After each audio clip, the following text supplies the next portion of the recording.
How you doing? My name's Paul, and I'm coming to you from Northern California. It's March 4th, 2013, at 11:30 a.m. Pacific Standard Time. I want to give a testimony of a miracle. Remember that song when you're if you show my age, I believe in miracles. In 2013, if you take away anything from this brief message, I want you to know that Jesus Christ, who died on the cross and rose again over 2,000 years ago, can still perform miracles. Now I'm going to give you this real life, what they call a testimony, and then ask you, what are you believing for? And have you ever seen a miracle? And if you have you shared it with others to give him some glory? That's what I'm going to do today. I'm going to give God some glory. I'm going to share a part of my life to the whole world. So I did what they call private security here in California. That's the official term. For 21 years, since in 1991. I was a cook prior to that, and I just burned out on getting cutting my hands, getting burned by hot food and grease, the stress of working every single holiday. And I did that for like 8 years, that I decided I needed to change. And that's a whole another story of why I left that, where I was at. But I decided, you know what, I'm going to become a security guard. Matter of fact, the Rodney King riots had just started, and I felt like there was this great injustice, and I just decided I had a 1975 Cutlass Supreme full of a whole bunch of stereo equipment in the back, Sherwin Vega speakers and amps and all this, and I sold it all. I sold all my beat. They call it out here, that's your beat, to make the music. I sold it all to get insurance. Insurance wasn't mandatory in 1991 under California law, but to drive security vehicles, you had to have it. And at this time, I was rededicating my life to the Lord. I did that for 15 years. Within the first 6 months of being what they call an unarmed security guard, they'd sent me to a place in North Sacramento, the capital of California, where the guard previous to me they took his 6-cell mag light and beat him into a coma. They took 6 people in a real bad area in 91, took his flashlight. I mean, it was like this big, the solid metal mag light, 6 batteries inside them. They're called 6-cell mag lights. And they beat him into a concussion and coma. Well, they sent me there because, I was 6'2" and in shape. And within a week, I realized these people have no respect for me. They could care less about this uniform I'm in. They're going to kill me. So quickly, I realized, you know what, you need ways to protect yourself. So first thing I got was mace and pepper spray, and then baton, and ultimately firearm. And now I'm what's called an armed guard. Now I have ways to defend myself. Now back then, I was street smart. I realized, look, if they're beating people up, I don't want to get beat up. So, now it's just in 2013, it's a total different world. You could have on full body armor and have 2 guns on you. They still will take a pop shot at you. We're talking 1991. They didn't do that back then. So I ran this up as far as you could go. I was working at a federal site. I saw some things wrong. I was getting paid $22 an hour to keep my mouth shut, but I couldn't. I went as high as it can go at the federal level to become what's called a whistleblower and tell them, look, no, I refuse to be silent on this issue to where you put the public safety before, you put politics before public safety. You put money before the safety of the people. See, they don't like to hear that in the security industry and law enforcement stuff. They just want you to go out, do your job, go home and shut up. But I was never that type of person. So I decided, you know what, in 2006, I'm going to start my own company. And then they can't tell me what to do. I'm going to do it right. Because I'd seen how it was done wrong for 15 years. And I said, I'm going to start my own company and do it right. And they said, you're crazy. Was I? Took that company all the way to the top to working federally funded levies and school districts. Was in 3 different counties, had my own personal Crown Vic plus others driving around with customized stereo in it and computer with internet and all this. Was living my dream, or so I thought. I was living my worldly dream. To be able to just get on the highway and have people pull over because they think you're a cop in an unmarked detective car. And if anybody started static, you were armed to be able to protect yourself. To be able to just leave whenever you want it because you're the boss. You know, can't explain it. It was just everything I'd ever hoped for in life. Instead of people yelling at me to hurry up, I did things on my time. Really, my only bosses were the clients, and they never came around if you do your job right. So let's fast forward to this company, and it wasn't just any company. I'm going to show you. I did everything top notch. I decided I'm going to be better than everybody else. Even the companies that were worldwide with thousands of employees, I said I'm going to be better than them. And I didn't have any employees. I ordered these gold-plated badges. These badges are $70 each. They're gold-plated. I designed that. I designed the patches that went on your shoulder. I designed them. I ordered these really expensive business cards. They said, you're crazy. It was called PM Protection. A lot of people thought that was nighttime protection. No, PM, that's me. That's my initials. Double-sided glossy. High-risk tactical. See that? High-risk tactical, plainclothes armed, uniform unarmed threat risk assessments and customized security programs. We protected attorneys who had death threats from psychopaths. Ordered 1,000 of these brochures. The reason why I'm telling you all this is these brochures were designed them ourselves. Bodyguard, we had a client that was worth $10 million. And we would just take these out and just give them out to people.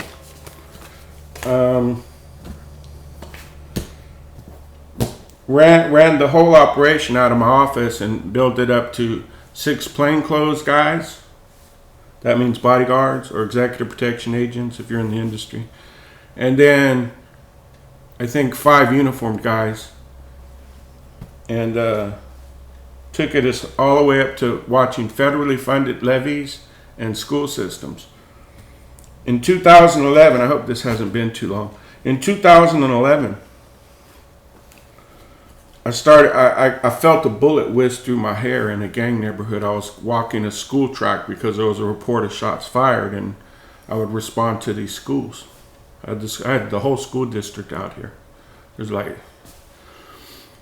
I felt the bullet whiz through my hair. Now understand, in 2011, I'm a licensed minister, but I'm also a businessman. And I'm being taught by this Word of Faith church, that's because you're a king and a priest. The king part was the businessman to bring the money into the church, and the priest part was the minister. And I believed that. It's deceived. So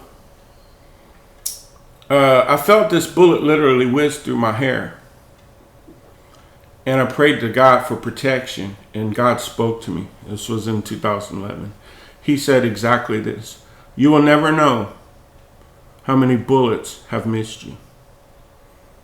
Because there was another incident in Sacramento where it went barely, I heard it. I looked up, I saw them run. They took a shot at me, and I felt it whiz underneath my body armor from here to here and hit the wall behind me. But that was just 2 incidents that I knew of. What God was saying is there's other incidents you don't know of where they're trying to take you out. So I went to a different location. Everybody say it's nice being your own boss. And it was another school about 10 minutes away that was abandoned. And I would just sit out there. That was my new site. See, when you're working for somebody, you go where they tell you. When you're your own company, but you do it in vigilance and integrity and vision. That was my motto, was vigilance, integrity, and vision. Vigilance, integrity, vision. Is it bigger on here?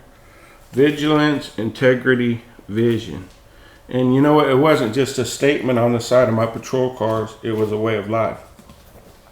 I was very careful about who I hired. Didn't want to be like the ones who looked the other way. I'm at this other school, and I set up a laptop, and I got my phone to get Wi-Fi to where it could be a router. I had a Droid, and I would make these videos about words that God would give me, like how you can abide in the secret place and be safe from flying bullets. And one time he gave me a word on can anything good come out of Nazareth? And I started doing sermons in my patrol car on break. 30-minute sermons, just never even leaving my patrol car. And so after making this sermon on can anything good come out of Nazareth, I still have that video, as a matter of fact. God spoke to me again. He said, now that you have everything, and I did have everything I needed. I'd cut checks for $1,000. I bought my friend, he wanted to be armed but couldn't afford the gun. I bought the gun for him. When you got money, it's easy to spend money. When you don't have any money, and you still give, like the widow with 2 mites who gave all. It's all in perspective. Giving money is perspective or spending money even, is perspective to how much you make. I never had a lot of money, and here I am with all this money. It was nothing for me to cut a check to $1,000 to a church. Didn't affect imagine, and people were celebrating me for my accomplishments. I did it. But that's not where God wanted me. So in 2011, I made a video, and it's not on here. It's on channel 1 that got took down. It was Living in Grace, Watcher on the Wall. It didn't have a 2 on it. I did a video called Minister Paul Accepts the Call and Forsakes All, because God had asked me. I didn't plan on this to be that long, sorry. God had asked me, are you willing to let all this go? 4 cars, 9 employees, I believe it was, and all this money to follow me and me alone. That means letting your business go, losing the badge, putting the gun away, being your own boss, and letting me be the boss. And I walked around for 3 weeks praying, to be honest with you, just walking the track at night, thinking about it, because my mom had done it for 40 years and it cost her everything. That's what he said. He said, it'll cost you everything, but it'll be worth it. And so after 3 weeks, I got down right on my knees at night on the track. Nobody could see me. There was no power where I was at. It was just total darkness. I got on my knees. I didn't care about my uniform anymore. I lifted my hands up and I said, yes, God, I will. I said, yes. And I gave the school notice, and all my contracts were written for 30 days out. I gave all my clients 30 days out. I'm going out of business. And again, they said, you're crazy. See, they said I'm crazy when I was going to do it. And then when I'd made it and was living my dream, or so I thought, they said, you're crazy. You listen to people, you're always going to be wrong. you listen to God, you can never go wrong. So that also meant letting my licenses go, and I've talked about this before, but as you can see, to maintain these licenses, you have to go shoot every 4 months. Can everybody, without giving away too much information, let's see. Can everybody see that, I would go shoot every 4 months with the 40 and 45? 7, 7, 11, and 12, 29, 11. Shot a 40 and a 45. See, first, second, third. After 2011, I never shot again, which means that I was going to lose my weapons permit. Now, that's a big thing. After 21 years, nobody lets a weapon permit go in this violent world because the process of getting it, 2 passport photos, a background from the DOJ, psych exam, FBI background, all this paperwork, $400, and then a 6-month waiting period just to get a whole new number. See, everything goes by numbers to get it. They can tell how long you've been doing it by the number on your card. People see my number and they like, he's an OG in the security industry just based off the number on my licenses. And I never shot in 2012. Now, I got a renewal saying on February 28th. I'm going to show you. For 21 years, I carried this around. What this does is hold all your permits. They have to be on you at all time, not in your car, on your person, or it's a $5,000 fine. This is my baton permit, to carry a baton collapsible or the whip-out asp kind. This is my automated defibrillator, adult CPR, and first aid. These are things, next time you see a security guard, you realize how much money he's spending to protect you. Thank him. Let's just go through these. Here's my firearm permit, guard permit, expires 2/28/2013. There's a guy I met at Air Gas. They were a client. This is a basic first aid, and then I had advanced first aid. And then here's the gun, and here's the guard. To let these go, and you can run my name at CalBSIS and see. I took it very seriously, and God began to show me things and give me dreams and give me visions. And there was a moment of weakness because, he told me in 2012, now remember, this is in 2011.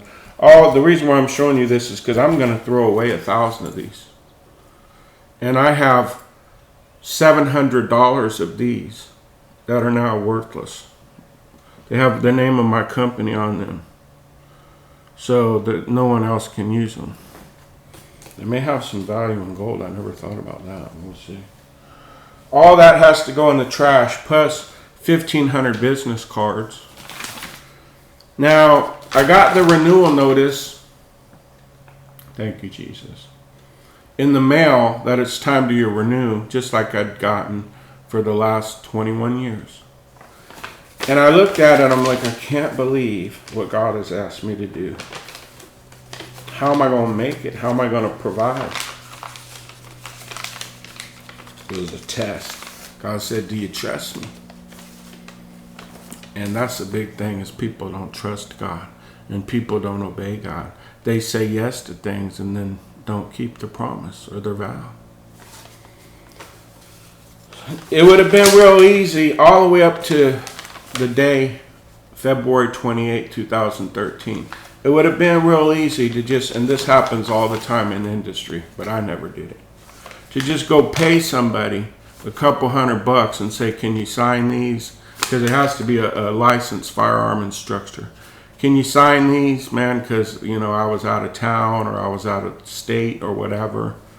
And here's a couple $100. Have a nice day. That happens all the time, especially in the armored transport industry, which I work in. They just sign them right there. Matter of fact, one of the big companies being sued just for that. Got caught. And kept going. What I'm getting at is, I took that, you see this is an end table right here. I took that bill saying it's time to go, and it sat there, and I just kept staring at it every day, and I'm thinking, man, that's my backup plan if this doesn't work. If God doesn't use me and provide for me, I gotta have a plan B. How many people know there is no plan B in the kingdom of God? It's one plan and one plan only, his plan. So about a couple weeks before it came due, I just took it, ripped it and shredded it and threw it in the trash. And at that moment, things began to happen in my life I can't explain. Having it just sit there in front of me was like saying, I'm not sure, God. And then I'd made a video talking about how 3/1/2013, God said, he told me this is going to be a new season. And I didn't know he was talking about me. I was putting it out for others. Can anybody else say they let 21 years go voluntarily to go work for nothing for God? Probably a few, but not a lot. And the ones that do, I can assure you, they're getting blessed in ways they don't even know. I've seen family members saved. And so on 3/1, it's officially too late. There is no grace period on serious stuff about firearms permits. Once the date is passed, you can't go ask for an extension or a grace period. After the date, it's a done deal. March 1st, it was a done deal that I can no longer have these permits to go do all these things that we did in 3 different counties with all these fancy, expensive things. Probably got 20 uniform shirts in the closet in there. I wrote letters of recommendation for everybody, and they all got good jobs. And I went out of business. On March 1st, I got a letter from somebody I communicate often with in email. And she was talking about my video on love that I just made. Had no idea. Honestly, I'll look you right. Honestly, I had no idea. I wasn't even thinking about it. Was the day after my permit expired. She sent me an email because it wasn't even on my mind. It's done. I'm going to follow God till the end. And he's going to be Jehovah Jireh, my provider. I got an email saying, you know what? I'm considering sowing into this ministry. And it was about a whole bunch of breakthroughs she had in her life. It was a long email. And I was amazed. And I was amazed because 2 days prior to that, God told me, I want you to sow into this ministry. And they're on YouTube. And I don't do names, man. I sowed into this ministry. I sent them money. I saw what they were doing. I saw God working in them. I saw the fruit of their ministry was good. And I sent them money. I mean, I really didn't have. See, because I'm not having all this. I'm not a baller anymore. I'm just being honest. So here's the miracle. God tells me to give to this ministry, and I do. And I get an email from a sister on here that doesn't even have a YouTube account. You know, you can watch videos without even having an account, like my wife. She doesn't have a YouTube account, but she watches videos all the time. This person that I'm talking about doesn't even have a YouTube account, but still watches my videos. But I never told anybody that I gave to this ministry because I give in secret. They know who they are.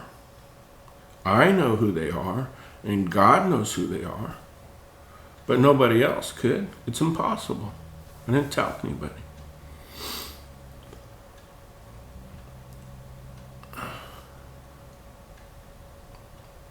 on Sunday, yesterday,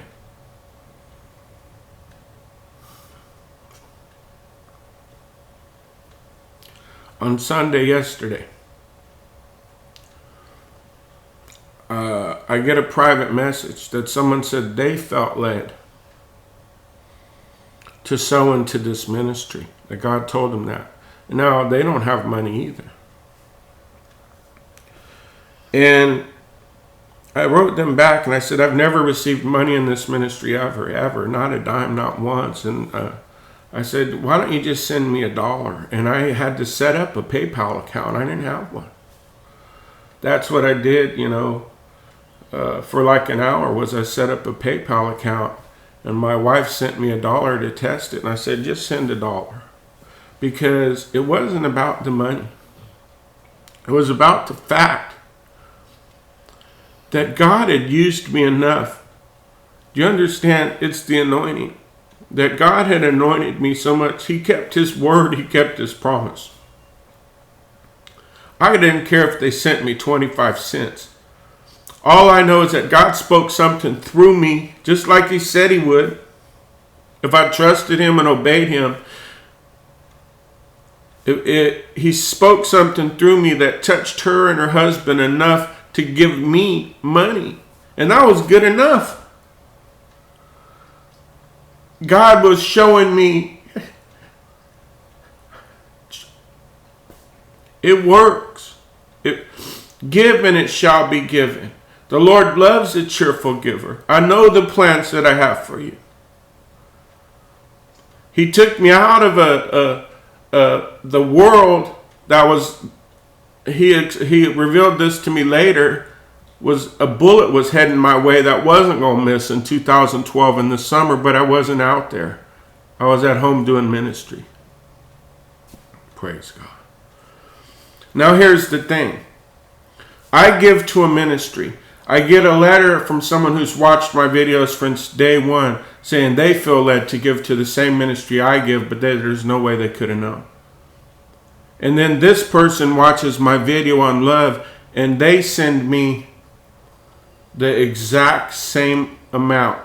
I'm going to repeat that again. Yesterday, it went to my PayPal. The exact same amount that I gave to the other ministry. It cost me nothing. Broke even. And now, it's just impossible to be a coincidence for the woman that's following my channel to feel led to go send this guy money when I had just done that, and then for someone to send me the exact same amount that I never told anybody. It's a miracle. Now, I will take all of these things and throw them in the trash because I know God is providing for me in a way I can't explain. He's faithful. He will not lie. Do you trust him? Now, if you walk away from watching this and all you get is that we gave money, then you missed the message. Christ gave his life for me. And God asked me, would I be willing to go tell the world that? Give up everything I had. And I liked what I had.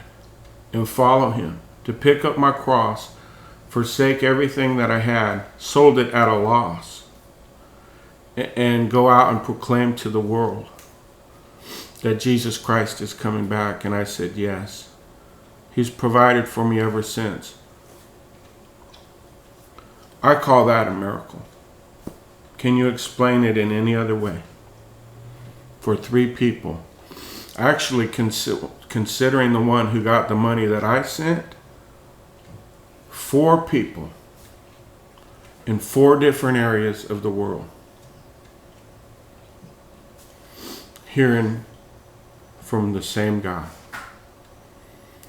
And all 4 of us blessed. That's my testimony today. What do you believe in God for? Has He asked you to do anything? Are you remaining obedient to what He's asked you to do? Expect a miracle.